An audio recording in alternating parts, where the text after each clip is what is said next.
સ્વાગત છે મિત્રો ગુજરાત ચેનલમાં। આ વિડીયોની અંદર આપણે વાત કરવાના છીએ ગુજરાતનું જે લેટેસ્ટ બજેટ આવ્યું છે 2024-25 માટે। એની અંદર બે નવી સ્કીમ છે એ વિદ્યાર્થીઓ માટે એડ કરવામાં આવી છે। એક છે નમો સરસ્વતી યોજના અને એક છે નમો લક્ષ્મી યોજના। તો આ વિડીયોની અંદર આપણે વાત કરીશું કે આ જે સ્કોલરશિપ રિલેટેડ જે યોજના આવી છે એ કોને મળવાપાત્ર છે અને કેટલી મળવાપાત્ર છે અને કઈ રીતે તમે એ સ્કીમનો લાભ લઈ શકો એની વાત આપણે આ વિડીયોમાં કરવાના છીએ। તો સૌપ્રથમ આપણે વાત કરી નમો લક્ષ્મી યોજના। તો નમો લક્ષ્મી યોજનાનો મુખ્ય ધ્યેય છે છોકરીઓ 9 થી 12ની અંદર વધારે અભ્યાસ માટે જાય, એનું આરોગ્ય અને શિક્ષણને પ્રોત્સાહન મળે એ માટે આ નમો લક્ષ્મી યોજના ચાલુ કરવામાં આવી છે। તો કેટલી તમને સહાય મળવાપાત્ર છે? તો ધોરણ 9 અને 10 માટે વાર્ષિક 10,000ની સહાય છે। ધોરણ 9માં પણ તમને 10,000 મળશે અને 10માં પણ 10,000 મળશે। ધોરણ 11 અને 12 માટે 15,000 મળશે, 11,000 અને 12,000 માટે। એટલે ટોટલ તમને ધોરણ 12 સુધીનો જો તમે અભ્યાસ પૂર્ણ કરો તો ટોટલ 9 અને 10 10 અને 11 અને 12ની 15 એટલે ટોટલ તમને 50,000ની સહાય છે એ વાર્ષિક 9 અને 12 સુધી તમને મળવાપાત્ર રહેશે। અને આ યોજનાનો લાભ જે 6 લાખથી ઓછી આવક ધરાવતા પરિવારમાં દીકરીઓને જ લાભ મળવાપાત્ર છે। જો છોકરીઓ છે એને જ મળવાપાત્ર છે। કઈ કઈ સ્કૂલમાં મળવાપાત્ર છે એમાં સરકારી, અનુદાનિત તથા ખાનગી માધ્યમિક તથા ઉચ્ચ માધ્યમિક શાળાઓમાં અભ્યાસ કરતી અંદાજે 10 લાખ વિદ્યાર્થીનીઓને લાભ મળવાપાત્ર રહેશે।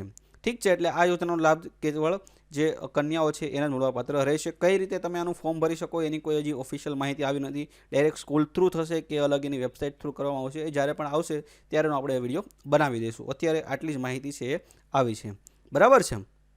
પછી બીજી યોજના છે નમો સરસ્વતી યોજના। એમાં ધોરણ 11 અને 12ના જે વિજ્ઞાન પ્રવાહમાં જે લોકો અભ્યાસ કરે છે ઓનલી વિજ્ઞાન પ્રવાહ માટે, એમાં ધોરણ 10,000 તમને ધોરણ 11ની અંદર અને ધોરણ 12ની અંદર 15,000 એમ ટોટલ 25,000 ધોરણ 11 અને 12નો સમાવેશ કરી અને વિજ્ઞાન પ્રવાહમાં જે વિદ્યાર્થીઓ ભણાય છે એ લોકોને મળવાપાત્ર રહેશે। ગરીબ અને મધ્યમ વર્ગ પાત્રતા ધરાવતા વિદ્યાર્થીઓને લાભ મળશે। એટલે આની અંદર જે કોઈ આવકની મર્યાદા ફિક્સ કરેલી નથી, બરાબર છે। જેટલા પણ વિદ્યાર્થીઓ ધોરણ 11 અને 12ના વિજ્ઞાન પ્રવાહની અંદર એટલે કે સાયન્સની અંદર જે લોકો અભ્યાસ કરે છે એને 10,000 એટલે ટોટલ 25,000ની સહાય છે એ સરળતાથી મળવાપાત્ર રહેશે। કઈ રીતે તમે નમો સરસ્વતી યોજનાનું ફોર્મ ભરી શકો એની કોઈ ઓફિશિયલ માહિતી નથી આવી। ડાયરેક્ટ સ્કૂલ થ્રુ થશે કે તમારે અલગથી એનું ફોર્મ ભરવું પડશે એની કોઈ હજી માહિતી આવી નથી। એટલી જ માહિતી મળવાપાત્ર રહી કે જે ગરીબ અને મધ્યમ વર્ગના વિદ્યાર્થી ધોરણ 11 અને 12ની વિજ્ઞાન પ્રવાહની અંદર જે ભણે છે એ લોકોને 10,000 11ની અંદર અને 12માની અંદર 15,000ની સહાય મળવાપાત્ર રહેશે। તો આ વિડીયોની અંદર આપણે વાત કરી નમો સરસ્વતી યોજના અને નમો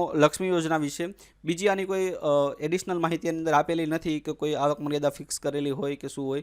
જો આમાં કોઈ અપડેટ આવશે તો એની માહિતી આપણે જાણ કરશું કઈ રીતે ફોર્મની જો આગળ કોઈ પ્રોસેસ આવશે તો આ વિડીયોની અંદર આપણે આ બંને સ્કીમ વિશે જાણકારી મેળવી। બીજાના સંબંધિત જો તમને કોઈ પ્રશ્ન હોય તો તમે મને કોમેન્ટ સેક્શનમાં જણાવી શકો છો, તેનો જવાબ દેવા હું પૂરતો પ્રયત્ન કરીશ। આ વિડીયો જોવા માટે તમારો ખૂબ ખૂબ આભાર।